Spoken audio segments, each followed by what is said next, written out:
Paz, queridos, que bom estarmos aqui novamente no nosso programa semanal da Escola Bíblica Dominical para darmos sequência à nossa série de estudos bíblicos baseado no tema As Obras da Carne e o Fruto do Espírito. E hoje nós chegamos na lição de número 12. E a lição de número 12 ela tem como título Quem ama, cumpre plenamente a lei divina. E a leitura bíblica em classe se encontra na carta de Paulo aos Romanos, no capítulo de número 12, do verso 8 ao verso de número 14. Então, leitura bíblica em classe, Romanos, capítulo 12, do verso 8 ao verso de número 14. Eu quero mandar um abraço para o Dr. Caramuru, tá? Eu encontrei ele no Belenzinho, lá na nossa capital, em São Paulo. Fomos no templo sede do Ministério do Belém. Eu encontrei o pastor, o Dr. Caramuru, nós conversamos, né? Fazia tempo que eu não via ele pessoalmente, que o Eterno continue realmente ali abençoando. Queridos, hoje nós vamos falar sobre o amor. Hoje nós iremos estudar a primeira característica do fruto do Espírito. Nós sabemos que não são frutos, é o fruto com 9 características. A primeira é o amor, nós ainda não a estudamos, nós estudamos 8 características. Semana passada estudamos o domínio próprio, que é a última. E agora o autor deixou o amor para uma lição específica. Ele deixou o amor para o último estudo das características do fruto do Espírito. Se nós pegarmos as 9 características, nós podemos sistematizar, claro que é para uma melhor didática, nós pegamos essas 9 características e vamos sistematizar, vamos organizá-las em 3 partes, em 3 conjuntos, tá? O primeiro conjunto refere-se a Deus.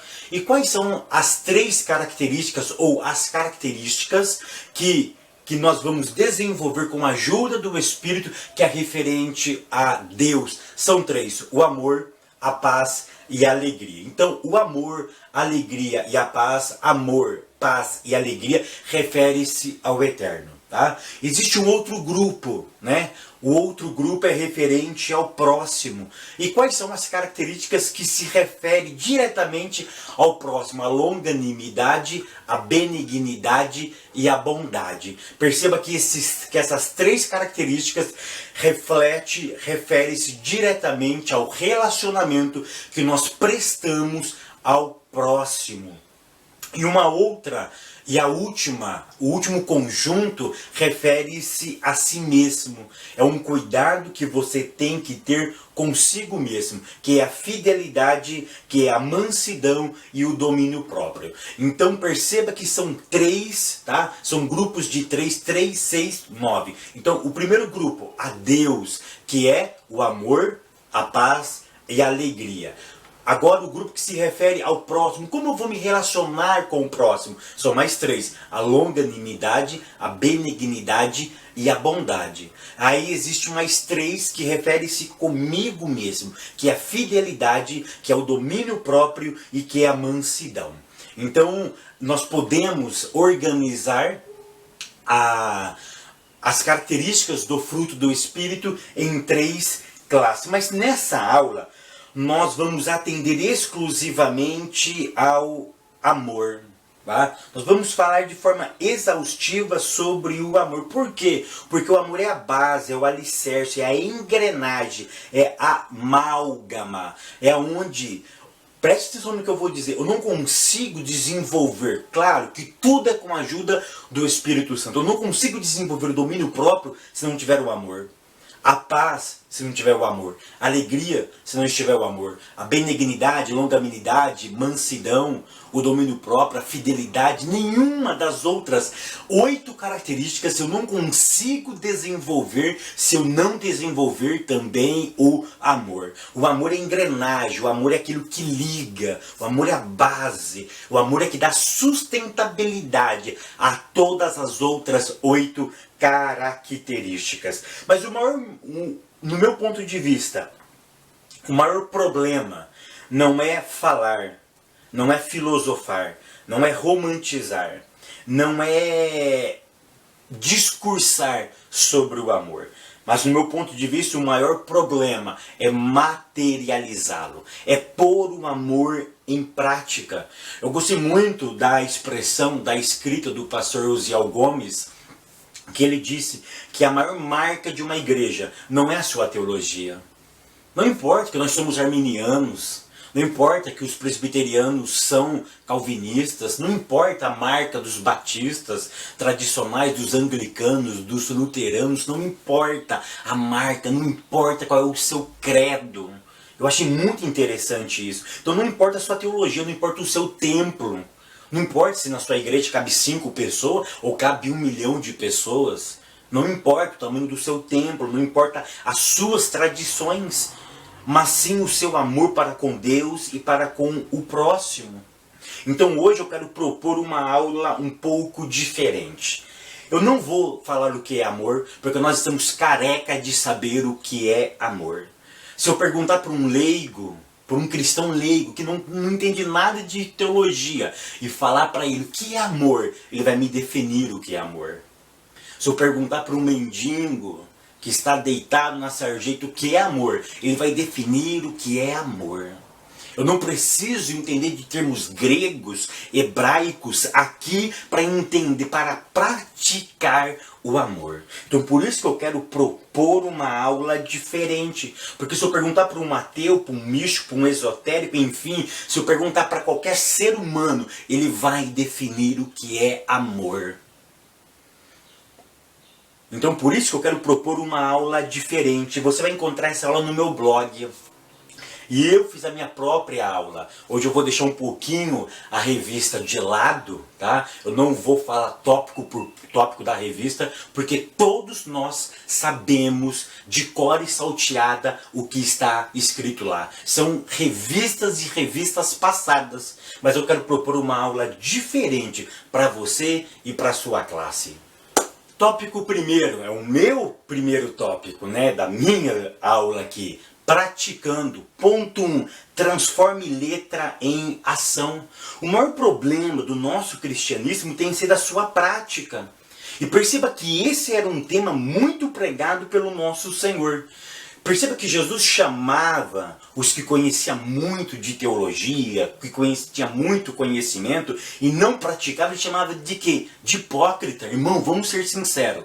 Se nós continuarmos pregando amor e não viver amor, nós somos hipócritas. O que é um hipócrita? É o falso, é o ator, é aquele que vende um papel, ele vende um personagem. Então perceba que eu preciso transformar a letra, o que está escrito nas Sagradas Escrituras, em prática. Eu preciso materializar o amor. Então essa vai ser a proposta da nossa aula. Nós vamos passar, Segantim, de hipócrita para praticante, para materializador do meu conhecimento. O ponto 2 diz assim, começa hoje. Um dos maiores problemas da humanidade é a procrastinação. O que é procrastinar? É delongar, é demorar. Ou seja, saber o que tem que fazer e não fazer não adianta nada. Eu posso filosofar sobre o amor, eu posso falar sobre o amor, mas se eu não praticá-lo, a minha teologia está morta. Ela perdeu o sentido da vida. Olha o que Paulo diz na nossa leitura bíblica em classe, em Romanos, capítulo 12 e verso 9. Ele diz que o amor não pode ser fingido. Ou seja, o amor não pode ser hipócrita. Ou seja, eu não posso maquiar o amor em mim. Eu não posso achar que estou fazendo o amor e não fazê-lo. O amor não aceita fingimento. O amor ele não aceita ser enganado. O amor ele tem que ser sincero. Romanos 12, verso 14 diz, abençoai aquele que vos persegue. Eu estou vivendo, parece, quando eu olho o texto sagrado e eu vejo a prática, parece que são dois mundos completamente diferentes. Tá? Porque nós temos que abençoar aqueles que nos perseguem. É tão profundo esse texto que o apóstolo vai dizer que eu não posso amaldiçoar. E perceba que nós estamos vivendo uma teologia, nós estamos vivendo uma época onde é muito mais fácil nós amaldiçoar aquele que nos persegue. Perceba que toda a mensagem, a maioria das mensagens dos nossos púlpitos, dos grandes e dos pequenos pregadores, aquele que se levantar contra nós será derrubado. Aquele que se levantar contra nós, ou seja, ele não vai prevalecer. Ou seja, parece que nós estamos lançando palavras assim de desprezo, de maldição sobre ele. Eu sei que nós não podemos se levantar contra a obra de Deus, é claro, mas perceba que o problema parece que é aquele ar de arrogância, que é a ideia de ser amaldiçoado. Mexeu comigo, mexeu com Deus. Então se mexeu com Deus, vai ser amaldiçoado. Então perceba que nós não precisamos de letra, nós precisamos de praticar. E sabe qual é uma prática que eu queria que vocês fizessem na classe de vocês? É uma proposta. Que vocês pedissem, a Bíblia diz em Mateus, que nós devemos orar pelos nossos inimigos.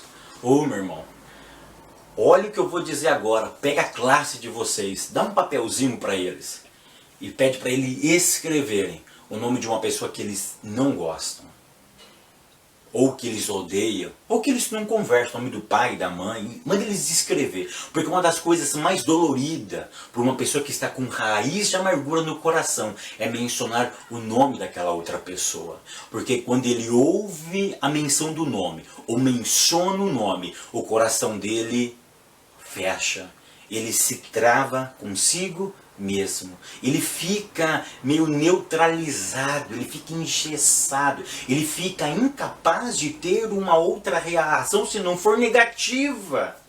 E o texto diz: orai pelo que vos persegue, orai por aquele que vos odeia ou vos maltrate. Então faz essa prática. Você vai escrever lá, não sei, talvez vai ter um nome, ou 10 nomes, não sei. Vocês vão escrever e nós vamos orar. E quando a pessoa for orar, a pessoa vai dizer: Senhor, abençoa o irmão Bertano.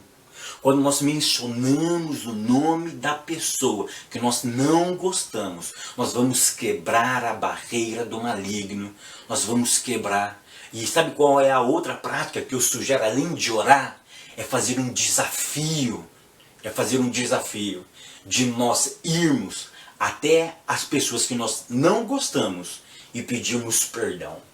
Dar um abraço na pessoa. Porque Paulo diz em Romanos: se possível, tenha paz com todas as pessoas. Se a pessoa não quiser receber o seu perdão, o problema é dela. Mas você cumpriu plenamente as Sagradas Escrituras. Então por isso que a minha proposta é: vamos fazer o nome de quem nós não gostamos. Vamos visitar essa pessoa. Vamos quebrar a barreira da inimizade. E uma outra coisa que eu quero relembrar a vocês, que vocês não precisam ser ensinados, que vocês já conhecem as Sagradas Escrituras. Quem não conhece a oração do Pai Nosso?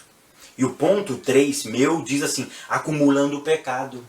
A Bíblia tem que ser lida com carinho, com paciência e com a ajuda do Espírito Santo. Leia com paciência a oração do Pai Nosso. Mateus capítulo 6, do verso 9 ao verso de número 13. O Senhor Jesus é muito prático. Ele diz o seguinte: perdoa as nossas ofensas, como nós temos perdoado a quem nos tem ofendido. Deixa eu dizer uma coisa para você. Mostre isso para a classe de vocês. Se um irmão não perdoa um outro irmão, uma outra irmã, há 1 mês, há 2 meses, há 10 anos, olha para mim com carinho. A partir do momento que você não perdoou, daquele dia para frente, os teus pecados, todos os teus pecados não foram perdoados. Fabião, mas eu fui salvo. Sim, quando Cristo lhe salvou, Ele te justificou, Ele lhe perdoou. Ele declarou que você era justo. Mas a partir daquele dia, a Bíblia diz que você não precisa mais se lembrar do seu passado. A partir daquele dia você foi separado por uma obra. Deus literalmente lhe perdoou, te declarou justo. Mas se você, depois da tua salvação, que isso é mérito exclusivo de Deus, se você na humanidade, na sua vida cotidiana, você não perdoou uma pessoa, a partir do momento que você não liberou perdão, todos os outros pecados praticados daquele dia, você não recebeu perdão. Então por isso que eu coloquei o tema acumulando pecado. Mostra isso para a classe de vocês. Ou seja, nós precisamos amar. A parábola do bom samaritano, ela é clássica. Perceba que aqueles que deveriam mais amar, não amavam. Perceba que passou o sacerdote, passou um levita e ninguém deu bola. Ou seja, a igreja precisa amar mais e falar menos. Tem pessoas que não querem simplesmente uma boa oratória. Tem irmãos na igreja que simplesmente ele quer um abraço, ele quer um sorriso. Ele quer que alguém que nunca apertou a mão dele, aperte a mão dele. Tem igrejas, tem congregações que têm 20 anos. E tem pessoas que estão na igreja há 5, há 6, há 7 anos. E tem outro irmão que ele nunca apertou a mão. Ou seja, porque a igreja não vive em comunhão. Nós precisamos amar. Eu fico vendo esses grandes pregadores postando nas redes sociais, nos grandes eventos que eles vão. Mas eu fico assim tão triste porque eu tenho conhecimento de alguns e eles não visitam orfanatos. Eles não vão ao final de semana pegar uma criança para passar com ele o final de semana. Esse dia minha esposa estava dizendo, vamos pegar uma criança. Eu falei, vamos. E eu comecei a refletir o que é amor. Eu preciso praticar mais amor, eu preciso materializá-lo. E é por isso que nessa aula eu não vou ficar definindo o que é amor. Vocês sabem. E a minha proposta é, vamos praticar amor? Vamos pegar a nossa classe e visitar as viúvas. Vamos pegar a nossa classe e materializar o amor bíblico. Vamos doar um pouco de nós para o outro. Vamos visitar orfanatos. Vamos propagar o Evangelho. Vamos trazer crianças para a nossa casa, pelo menos no final de semana. E mostrar para ela que existe um amor diferente. Que o amor não é interesseiro, existe amor interesseiro. Na lição sobre mansidão, eu disse na classe aqui no Jardim das Palmeiras, onde eu congrego a minha amada congregação, e os irmãos estavam dando aula e eu pedi a palavra e disse para eles naquela oportunidade que mansidão é diferente de politicagem. E eu quero repetir essa frase, amor é diferente de politicagem. Tem gente que dá uma cesta básica porque é político, porque quer transparecer amor, mas ele não é capaz de amar, porque aquele que ama, ele não ama aquele que lhe é afeto, ele ama aquele que não lhe dá afeto, ele ama o maldoso, ele ama aquele que persegue. Sabe aquela pedra no sapato que incomoda? É esse que nós devemos amar. É esse porque Cristo nos amou. E quem era nós? Pobres, pecadores, destituídos da glória de Deus, querendo, marcado para ir para o inferno, mas ele mudou essa história. Então perceba que eu preciso amar aquele a quem me persegue. Então por isso que a proposta da minha aula é fazer uma aula prática. É pegar a tua igreja, é pegar a tua classe e fazer alguma coisa que materialize esse amor. Primeiro começando com aqueles que nos odeiam. Orar com eles, orar por eles e abraçá-los, pedir perdão. Por quê? Porque eu estou acumulando pecado, isso é sério. E eu termino essa aula dizendo o seguinte: muitos romantizam nos púlpitos, mas brutalizam no cotidiano. Muitos filósofos em cima do púlpito, mas no cotidiano matam e segregam. No cotidiano separa e exclui. Mas que o nosso Deus, que o Espírito Santo possa germinar, possa desenvolver o amor no nosso coração e que nós possamos mostrar para o mundo que existe um amor diferente. Não é um amor hipócrita nem fingido e nem baseado no dinheiro, mas um amor baseado na santa e bendita palavra de Deus. Que o Eterno continue abençoando a todos. Até semana que vem, querendo Deus.